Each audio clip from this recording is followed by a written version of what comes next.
මම ඇත්තටම මේ වීඩියෝ එක කරන්නේ මේ ගොඩාක් අය මම මේ ওই TikTok එක YouTube එක ඔය හැම එකක්ම දැක්කම මට පුදුමත් හිතෙනවා මුන් ඉතිහාසය ගැන මොනවද දන්නේ කියලා. ඉතිහාසය දන්නවා හැබැයි 1948 වෙනකම්. එතනින් එහාට ඉතිහාසයක් නම් මම නම් හිතන්නේ මේ ඔය කොමන්ට් කරන ඔය වීඩියෝස් දාන කවුරුත් දන්නේ නැද්ද නෑ කියලා මට නම් හිතෙන්නේ එහෙමයි. පොඩ්ඩක් හොයලා බලන්න. ඔය දැන් මම මේ කතා කරන්නේ ඊශ්‍රායලයයි ඊරානයයි දැන් ඉතින් යුද්ධෙකනේ. දැන් ගොඩාක් අය කියන්නේ දැන් ලංකාවෙත් අපේ මෝඩ 70ක් ඉන්නවා ගිහිල්ලා මේ ඉරානය නිදහස් කරන්න ඉරානයේ ඒ සාමය වෙනුවෙන් ගොඩාක් කටයුතු කරනවා. නමුත් මම නම් හොඳටම දන්නවා මේ ඉරානය කියන්නේ මොකද්ද ඊශ්‍රායලය කියන්නේ මොකද්ද කියලා හොඳට මේ දැනගෙන කතා කරන්නේ හොඳේ. නැත්නම් වරදවා තේරුම් ගන්න එපා මේ මොකොත් නොදන්න මෝඩෙක් කතා කරනවා කියලා. ඒක නිසා ඔය දැන් අර බෝනික්කිද මොකද්ද කියන ඔය මේ කික්කියෙක් කතා කරලා මේ පහුගිය දවස්වල මම මේ කික්කියෙක් කිව්වට තරහ වෙන්නේ නැහැ. කික්කි කියන්නේ කාටද කියලා දන්නවනේ කවුරුත් නේ. මේ ඔය වගේ අයට කියන්නේ කික්කි කියලා තමයි. ඉතින් ඒක නිසා මේ ඒ කියලා දෙනවා මේ සමහර උදවිය මේ සමහර ගොඩාක් මම වීඩියෝ බලලා තියෙනවා. ඒ බලන හැම එකේ මම බැලුවා මේ ඊශ්‍රායලය ගැන අවබෝධයක් නැතුව කතා කරන්නේ. ඔයා හොඳට අර විද්‍යාඥයන්ගේ පරීක්ෂණ බලන්න පොඩ්ඩක් ඊශ්‍රායල් ජාතිකයන්ගේ ජාන වලට සමාන එකම ජාතිය ශ්‍රී ලාංකිකයෝ. ලංකාවේ මේ මිනිස්යන්ගේ ජාන වලට සමානයි ඊශ්‍රායල් ජාතිකයන්ගේ ජාන. ඒක විද්‍යාත්මක පැත්ත. හොයලා බලන්න. හොතේ මම මේ කිව්වටම මේ ඔය කොමන්ට් කරන්න ලෑස්ති වෙන්න හොයලා බලන්න. ඊට පස්සේ අනිත් එක තමයි දැන් බුද්ධිමත්ම ඒ කියන්නේ විද්‍යාඥයෝ වැඩි පිරිසක් ඉන්න නොබෙල් ත්‍යාගයේ වැඩිම ප්‍රමාණයක් දිනාගත්තු රට ඊශ්‍රායලය. හරි. ඒකත් පැත්තකින් තියමුකෝ. ඒ විද්‍යාව තාක්ෂණي පැත්තෙන්නේ. ඊට පස්සේ දැන් ඊශ්‍රායලයේ ඉතිහාසය ගත්තොත් මේ පාකිස්තානයේ කොටසක් අල්ලගෙන මේ මුන් ගිහිල්ලා මේ ඊශ්‍රායල් කාර්යෝ ගිහිල්ලා මේ චූටි කොටසක් අල්ලගෙන දඟලනවා නේ. ඊශ්‍රායල් වරුන්ට රටක් නැහැ කියලානේ කියන්නේ. නෑ රටක් තිබුණා. මොකද උඹලා දන්න ඉතිහාසය 1948 වෙනකම්. එතනින් එහාට ඉතිහාසය හොඳට හොයලා බලපන්. ඔය අධිරාජ්‍යවාදීන් ඉන්නෝනේ. නේ? ඔය පර්සියන් අධිරාජ්‍ය, ඔය ගොඩාක් ඔය බබිලෝනියන් අධිරාජ්‍ය ඒවා හොඳට හොයලා බලපන්. එතකොට තමයි උඹලට රෙද්දෙරේ වෙන්නේ. ඊශ්‍රායල් ජාතිකයන්ට ඔය දැන් තියෙන රටට වැඩිය විශාල රටක් තිබුණා. අන්න ඒ රට මංකොල්ල කාලා උන්ව වහල්ලු විදියට බබිලෝනියට ඔය එක රටවල් වලට ගෙනහිල්ලා උන්ව විසිරවලා ඔය මේ තවත් රටක උන්ව මුළු සමූල ඝාතනයක් කරානේ. ඒ කළා එච්චර කළත් බින්දුවට වටන්න බැරි වෙච්ච රාජ්‍යයක් තමයි ඒක. ඒක හොඳට තේරුම් ගනින්න. ඊශ්‍රායල් වරුන්ට රටක් තිබුණා. ওই දැන් තියෙන රටට වැඩිය විශාල රටක් තිබුණා. මේ අහපන්. ඊශ්‍රායල් වරුන් ගිහිල්ලා අනුන්ගේ රටක බින්න බැස්සේ නෑ. ඊශ්‍රායල් වරුන්ට තිබිච්ච විශාල ප්‍රදේශයක්, විශාල රටක්, මහද්වීපයක් හා සමාන විශාල රටක් කෑලි කෑලියට වෙන් කළා ඔය එක අධිරාජ්‍යවාදී වරුන් උන්ව විනාශ කරලා ඒ රටව අල්ලගත්තා. ඊට පස්සේ ඊශ්‍රායල් ජාතිකව විසිරුවා හැරියා. එක අධිරාජ්‍යවරු. හරිද? ඊට පස්සේ තමයි උන්ට රටක් නැති උනේ. පොද්දට ඉතිහාසය හොයලා බලලා කතා කරපන් ඔය මෝඩ 70 ඔය ලංකාවේ උද්ඝෝෂණ කරන ඉරානයට පක්ෂව උද්ඝෝෂණය කරන යකෝ එක රටකට පක්ෂව උද්ඝෝෂණය කරන්න එපා. හිමිකමක් තියෙනවා නම් සියලු මිනිස්සු වෙනුවෙන් උද්ඝෝෂණය කරපන්. දේශපාලන වාසිතක ගිහිල්ලා මේ එක තානාපති කාර්යාල වලට ගිහිල්ලා රගන්න එපා. ඒ ඉස්සරහට ගිහිල්ලා රගන්න එපා. ඒක නිසා මම ඇත්තටම වලට කියන්නේ ලංකාව අහපන්කෝ මේක හොඳට. ඊශ්‍රායලෙන් හෝ ඉරානයෙන් හෝ ඔය කියන රටවල එක මිසයිලයක් එවුවොත් ලංකාවම ඉවරයි. අනවශ්‍ය කුණු ගොඩවල් ගා ගන්න එපා මිත්‍රයා. හොඳට මතක තියාගන්න. එහෙම කුණු ගොඩක් ගාගත්තත් කමක් නෑ අවංක චේතනාවෙන්. අවංක චේතනාවෙන්. මොකද ඉතිහාසය ගැන හොඳට විපරම් කරලා ගවේෂණය කරලා බලපන්කෝ. ඔය නෙමෙයි අවුරුදු කීපයක හට යන්න එපා. ඉතිහාසයේ ආරම්භයට ඵලයක්. ඒ ගිහිල්ලා හොයපන්කෝ ඉතිහාසය මොකද්ද කියලා. එතකොට ඔබට තේරෙයි. දැන් උඹලා මුස්ලිම් දහම කියන්නේ මොකද්ද කියලා දන්නෙත් නැහැ. ජුදෙව්වන්ගේ සම්ප්‍රදායන් ඒ ආගමික ඇදහිලි මොකද්ද කියලා දන්නෙත් නැහැ. ඊශ්‍රායලය මොකද්ද කියලා දන්නෙත් නැහැ. ඉරානය මොකද්ද කියලා දන්නෙත් නැහැ. අර තානාපති කාර්යාලය ඉස්සර ගිහිල්ලා මගේ අම්මේ යකෝ මොනවද බං උඹලා දන්නේ? හරි දැනුමක් තියෙනනම් උඹලට এডুকেෂන් එකක් නැද්ද කොහෙද මං හිතන්නේ. ඉතිහාසය ගැන නම් කිසිම දැනුමක් නැහැ. කවුරු හරි ওই දේශපාලඥයෙක් ওই රජය වටන්න මේ කුමන්ත්‍රණ කරන එකේ කියපු පළියට රෙද්ද උස්සගෙන යනවා තානාපති කාර්යාලයට ඉස්සරහට ගිහලා උද්ඝෝෂණ කරනවා. ඔය උද්ඝෝෂණය කරන එකකින් අහපන්කෝ ඊශ්‍රායල් ඉතිහාසය මොකද්ද කියලා. ඉරාන ඉතිහාසය මොකද්ද කියලා අහපන්කෝ. ඉරානය කවදද බිහි වුනේ? ඊට කලින් ඒ රටේ නම මොකද්ද? ඊට කලින් මොනවද ඒ රටේ සම්ප්‍රදායන් මොකද්ද? ඒ රටේ තිබුණේ මොන જાතියද? ඒ රට මොන රටට ඒකාබද්ධ වෙලා තනි රටක් හැටියට මොකද්ද කොහොමද තිබුණේ කියලා ඔය අහපන්කෝ ඔය උද්ඝෝෂණින් එකෙක් දන්නේ නැහැ. නොදන්න කම නිසා තමයි ඔය යන්නේ. යකෝ මං කියන්නේ මෙච්චරයි. උද්ඝෝෂණයට ඵලයන් මිනිස්යන්ගේ හිමිකම් වෙනුවෙන්.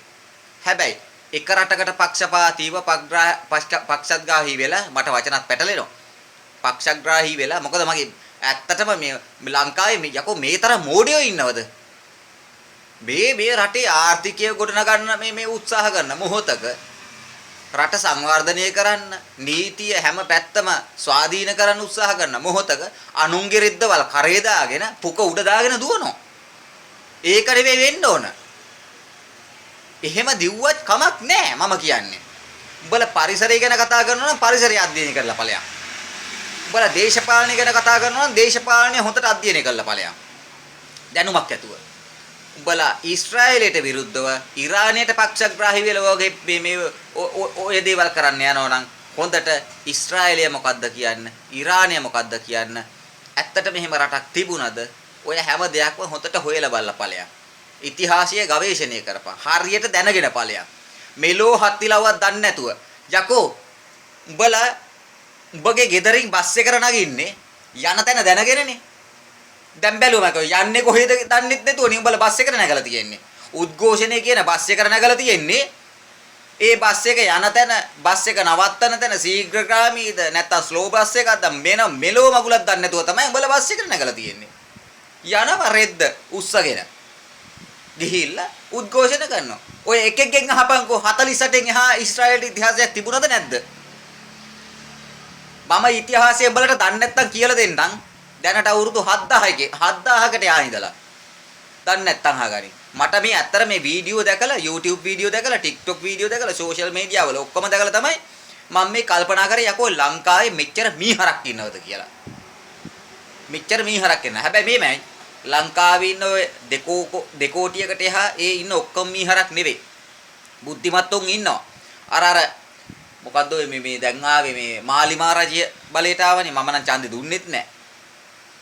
මොකද මම දේශපාලන කිසිම එකකට මම ඡන්දෙ දෙන්නෙත් නැහැ කියලා හිතාගත්තු මිනිහෙක්. හැබැයි ඒ මිනිස්සු රට කරන විදිය හොඳයි. නමුත් පැහැදිලිව මට තේරෙනවා මේ රටටත් මිසල්ලයක් ගෙන්න ගන්න.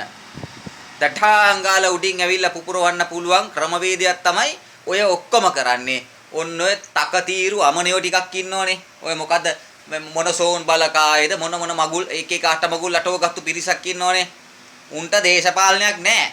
කොහොකේෝ ආත්මార్థකාමියෝ. යකෝ රටක් හදන මේ මොහොතේ රට විනාශ කරන දේවල් නෙවෙයි කරන්න ඕන. අපක්ෂපාතී වෙයන්. පක්ෂයක් ගන්න නැතුව, පැත්තක් ගන්න නැතුව, එක රටක් මැත්තේ නැහින් නැතුව. ඉරානය කියන්නේ ලොකු රටක්. උන්ට උන්ගේ රටේ ගේම උන්ගේ රටට විරුද්ධ වෙන අභියෝග ජය ගන්න උන්ට පුළුවන්. ඊශ්‍රායලට පුළුවන්. ලංකාවට බෑ. බැරි නම් උඹලා එක එක රෙද්දවල් වලට අත දාන්න නැතුව හිටපන්. එක එක තානාපති කාර්යාල වලට ගිහිල්ලා ඉස්සරහට ගිහිල්ලා උඹලනිය රගන්න එපා. මොන බම්බුවක්ද උඹලට කරන්න පුළුවන් කියන්නේ? ඕක උද්ඝෝෂණය කරා කියලා මොකක්ද උඹලට කරන්න පුළුවන්? මම ඔය උද්ඝෝෂණ වලට සහභාගී වෙන උන්ට කියන්නේ අනේ ඔය එක එක සමිති සමාගම් පිහිටෝගෙන උඹලව නිකන් පෝම් කළා උඹලව ගෙන්න ගත්තට රැවටෙන්න එපා කියන එක. ඔය කරන්නේ මොකුත් නෙවෙයි මට නම් පැහැදිලිවම තේරුණා.